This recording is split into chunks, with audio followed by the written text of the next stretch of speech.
In today's lesson, we're crafting a polished editorial-style layout inspired by modern fashion magazines.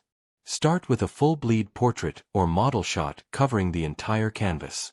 Add bold serif or elegant condensed fonts for the main title, ensuring it partially overlaps the subject for depth.